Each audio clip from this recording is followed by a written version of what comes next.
The art of drawing a positive perception of objectivity when it comes to the media is becoming increasingly difficult for a large majority of Americans. According to Gallup, for comparison's sake, in the 1970s, approximately two-thirds of Americans trusted mass media, including radio, TV, and print, either a great deal or a fair amount.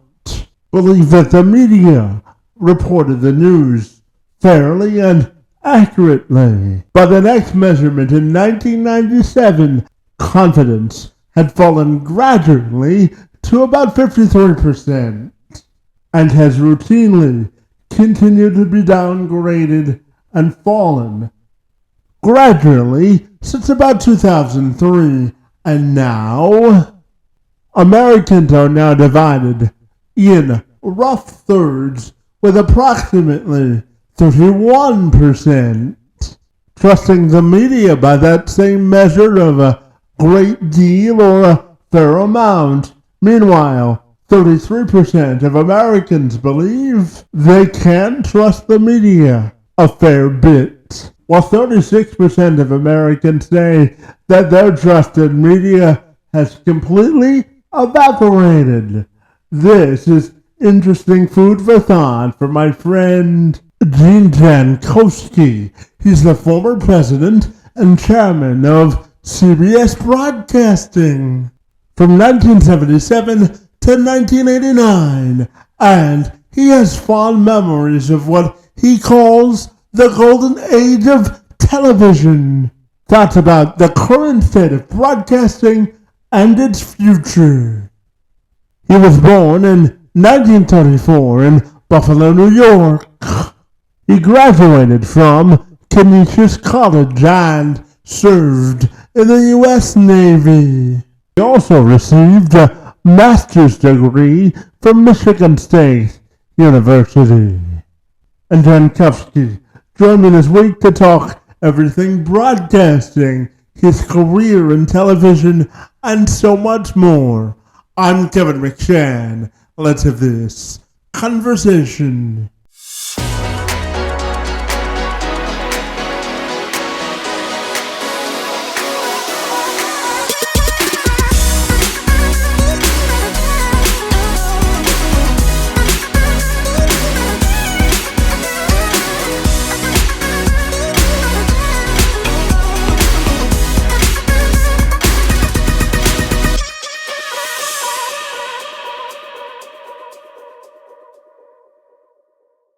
So, Gene, if you're ready, I'll take a moment to welcome you to the program, my friend. And I'm super excited to learn about your career in TV, my friend. Great to see you this afternoon. And thank you so very much for being here. It's my pleasure. Absolutely. Now, Gene, you led one of the biggest television stations during the golden age of television. And I'm wondering if you could take some time to reflect on your time in TV and the impact that you made, my friend. Well, I've had a great career. I worked at CBS from 1961 to 1989, and I was instrumental in a lot of the things that people still see today. I put Sunday morning news on the network. I got Dan Rather to replace Walter Cronkite. And I avoided paying amount of money for baseball that would have been a big loser. Yeah, absolutely, my friend. And I'm also curious to ask you, how do you think television has evolved since you got out of the game all those years ago, my friend? How do you think it's gotten better, worse, or how do you think it's stayed the same? What are your thoughts there? I think television is better today than it's ever been. The problem is there are so many programs on the air now. The audience hasn't gotten larger, but the number of programs have grown exponentially. So rather than add more audience, it's distributed the audience that was out there. And the fact that the networks are still here is a tribute to what a network really is. Yeah, A network is a combination of local programming provided by 200 local TV stations, plus the ingenuity and the creativity from the network programming sources and the news division.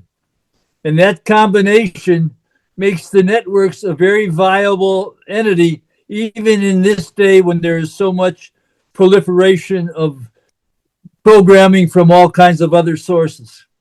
yeah, absolutely, my friend. And Gene, I'm curious to know, what do you think has been the highlight moment of your career, or what do you think you were most proud of during your time in television, my friend?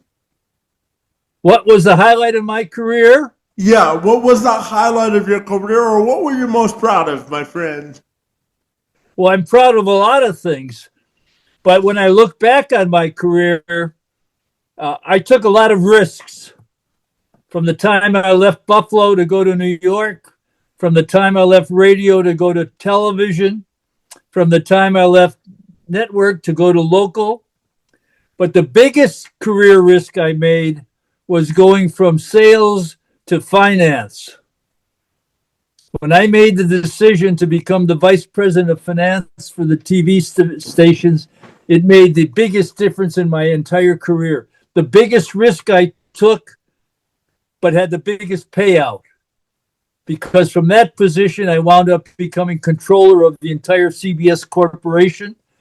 And eventually it led me to become president of all the broadcasting activities for CBS. Yeah, absolutely. And, Gene, I'm also curious to get your definition of what it means to be professionally resilient in journalism and broadcast media today, my friend. What do you think it means to be professionally resilient? What does it mean to be a professional? I think one of the things that broadcasting has is the creativity that comes out of people's minds. Mm-hmm. Broadcasters don't get their product by drilling in the ground or coming out of an assembly line in a factory someplace. What broadcasters do are create ideas in the minds of one set of people, and then those ideas get transmitted to the minds of another set of people who can either accept or reject what they've heard or seen. And more often than not, they reject it because you're dealing with the act of creativity. And when you deal with creativity, you fail more than you succeed. And to CBS's credit, we funded a lot of hits, even though we had a lot of failures.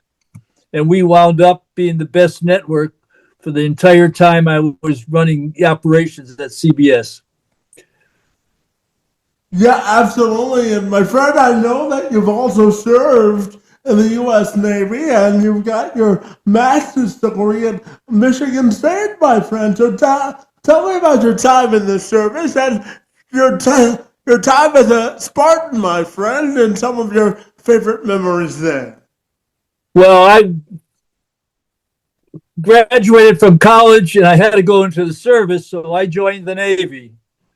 I was in the Navy for 4 years and television came around, and I always was interested in journalism.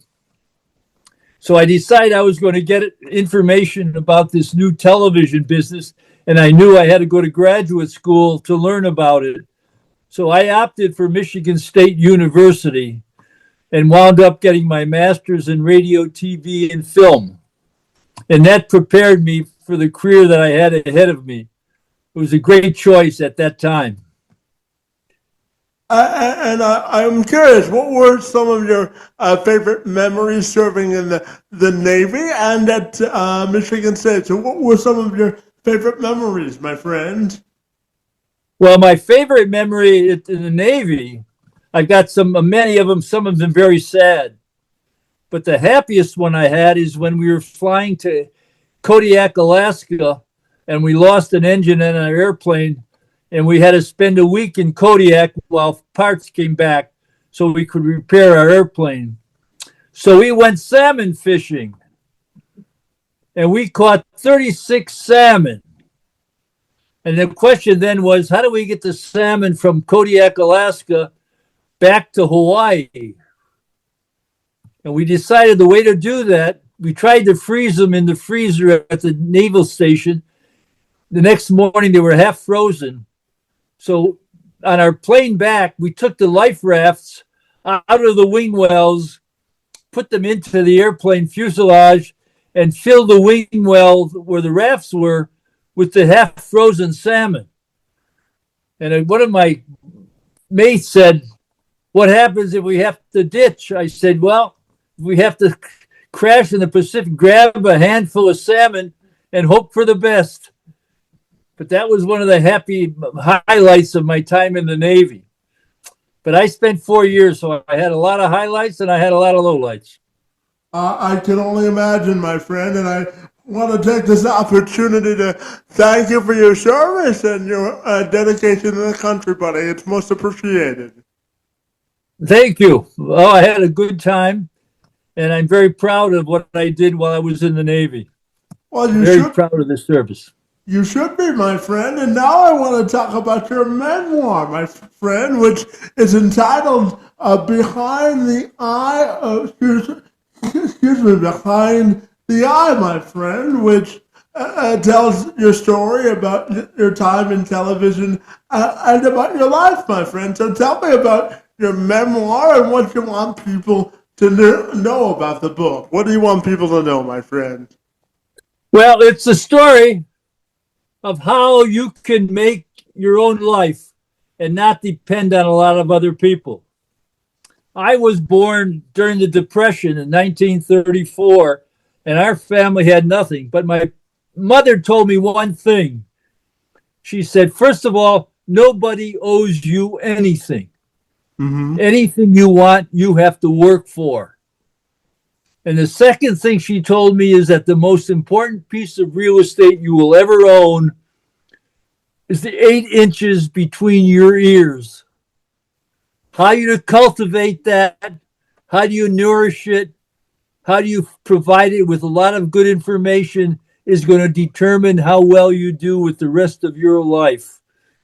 And both of those tributes were absolutely right on. I didn't look for people to give me handouts.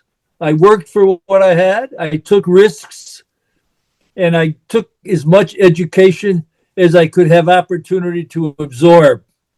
And it turned out so well. So here I'm at 91 years of age, looking back on a life that my wife and I look upon as they say, it was a wonderful life, just like the movie. Absolutely, my friend. And I'm curious to ask you about your opinion about the current state of journalism and free speech in America today, considering the society that we live in today. Are you worried about the state of journalism and free speech in America? I'm not concerned. What I have faith in is the great American people. And if people try to stifle their voices, they speak up. And so where there have been movements to try to stifle what a network's messages would be, there's always been a counter force that's popped up and they say, no way, we're not going to let that happen. I mean, we were given the right to free speech the minute we were born. Mm-hmm. It's a God-given right. Nobody can take it away from you. And in the media, as people like to have the good news, well, the news is not always good. There are times when the facts say, hey, things aren't going so well. But as history has demonstrated, when we get the bad news, we do something about it. And we fix it. It might take a little time, but we fix it. And what we're going through right now in time is going to be fixed. Some of the claims about censorship, some are valid, but notice they don't get a foothold because some people out there are saying they're not going to let that happen. And it won't happen. Well, my friend, I admire your optimism for sure. Sure, when it comes to that very topic, because I think free speech is one of the most sacred amenities that we have in life, isn't it? Absolutely. It's a God-given right, free speech. God gave us the right to speak. Yeah, Nobody else gave us that right. yeah, And we have absolutely. ideas that need to be expressed, we say them. Yeah, absolutely, my friend. And you mentioned that you're currently 91, my friend. So I'm curious, Gene, what do you think is the secret to living a long life, my friend? Ah, good genes. Yeah. Good genes. My mother and father had good Polish genes. And when I went to my doctor, he said the same thing. He said, "You've got a strong heart." I said, "To what do you attribute that, doctor?" He said, "Good Polish genes." Well, fair enough. There's nothing wrong with celebrating family heritage, right? You got it. Family That is, at the end of the day, the only thing that matters is family. absolutely. And my friend, I know that giving back is important to you, and you've got a couple of scholarships in your name at MSU and Canisius College, my friends. So tell me, why is giving back so important to you, my friend? Why is what the last part? Why is so important to what? Why is it so important for you to give back through scholarships, my Oh, friend? because I've been so fortunate. I think when you get a successful life and you're given a lot of blessings, there's almost an unwritten obligation you have to give back. Just as much as you've been rewarded, you need to give back to other people.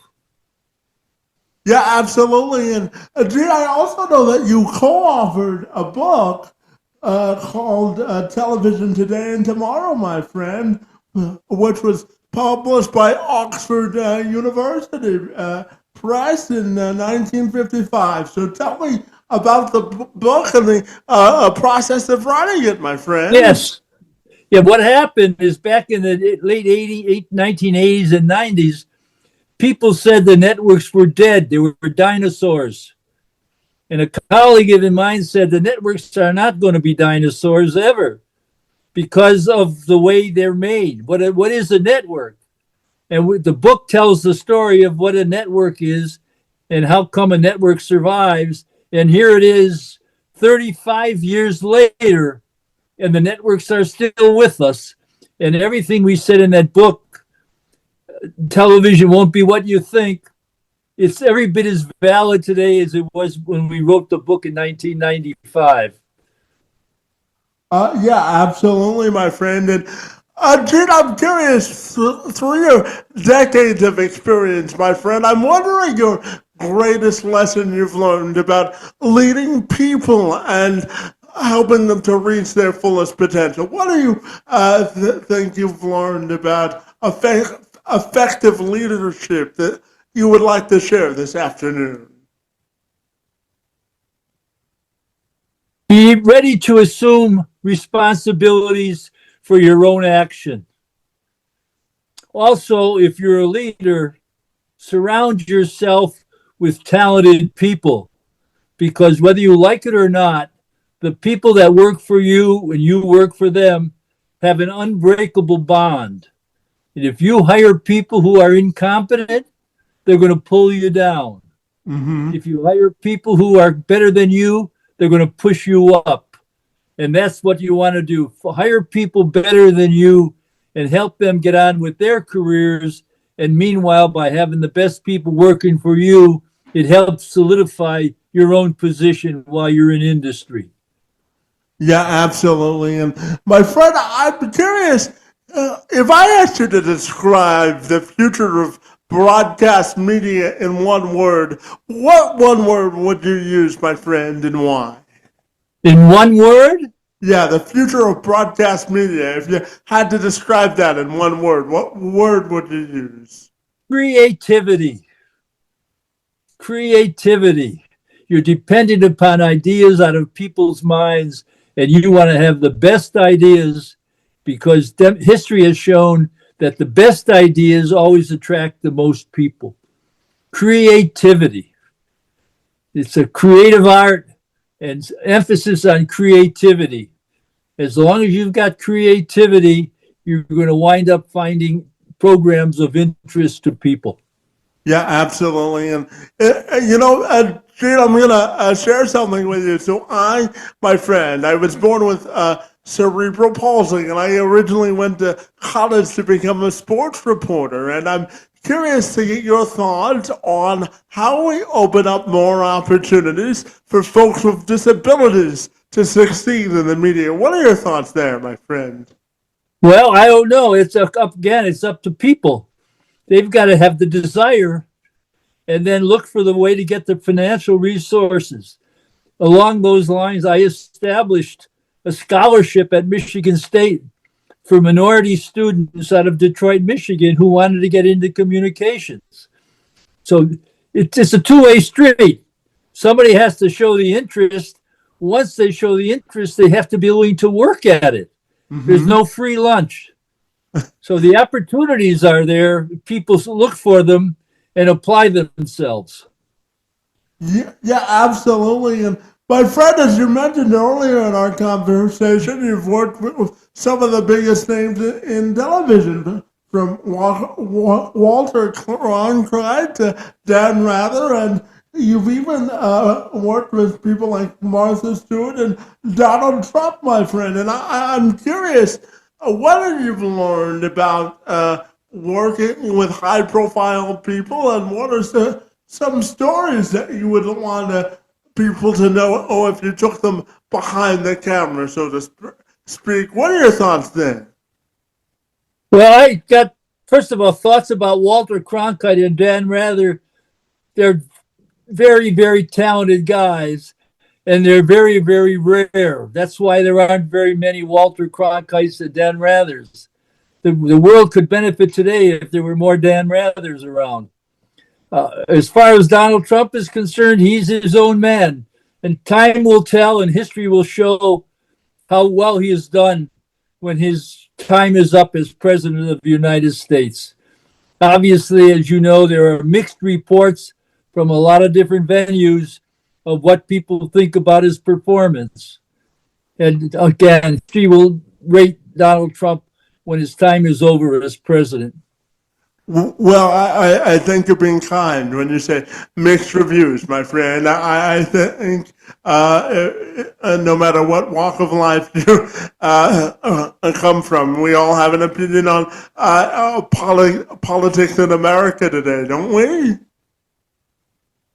I missed the last question. Yeah, no, I was just saying, no matter what walk of life you come from, we all have an opinion on American politics today, don't we? Yes, we do. America affects the rest of the world. I mean, everybody was watching us, and that's a big responsibility for our country. But it's something never to forget. Yes, you're totally right about that, my friend. And my final question for you this afternoon, my friend, is about your personal life and legacy, my friend, and how do you want that to be defined? Well, I've been very fortunate, more fortunate than a lot of men that I know. I had a terrible time at one point and lost a wife, and I was fortunate enough to meet somebody who is extremely special. She is awesome. She's beautiful, and she's intelligent, and she's caring.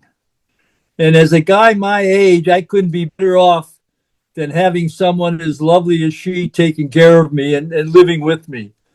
And again, it gets back to what I said about the most important things in our life are relationships with people. And that relationship starts first and foremost close to home. Yeah, absolutely, my friend. And I just before I ask you how people can get connected with you, I want to thank you for meeting with me this afternoon to engage in conversation, my friend. It's been a wonderful experience getting to know you and your experience, my friend. And I want to thank you for being here. It's most appreciated. Well, Kevin, it's been my pleasure. I'm sorry the Toronto Maple Leafs or the Blue Jays didn't do better against the Los Angeles Dodgers in the World Series. but that's the breaks of the game. When I was a kid growing up in Buffalo, the people from Toronto spent a lot of time in our city. And likewise, we spent a lot of time going to Toronto to see the needle and the whole thing. But thank you. This has been a lovely afternoon. I appreciate the time you've given me. And I hope you have a nice day as well. Well, I appreciate that, my friend, and I ask you just before I say goodbye to you, if people want to get connected with you, what's the best way they can do that, my friend? Oh, I have a website, www.jankowski.com. Well, fabulous, my friend. I want to wish you a great day, and I want to thank you for engaging in conversation with me. It's been fabulous to get to know you, and I want to wish you a good day, my friend, and thank you for Okay, being Kevin. here. Bye-bye. Thank you. Good to meet you. You too. Nice to see you. You too. Bye-bye. Be safe.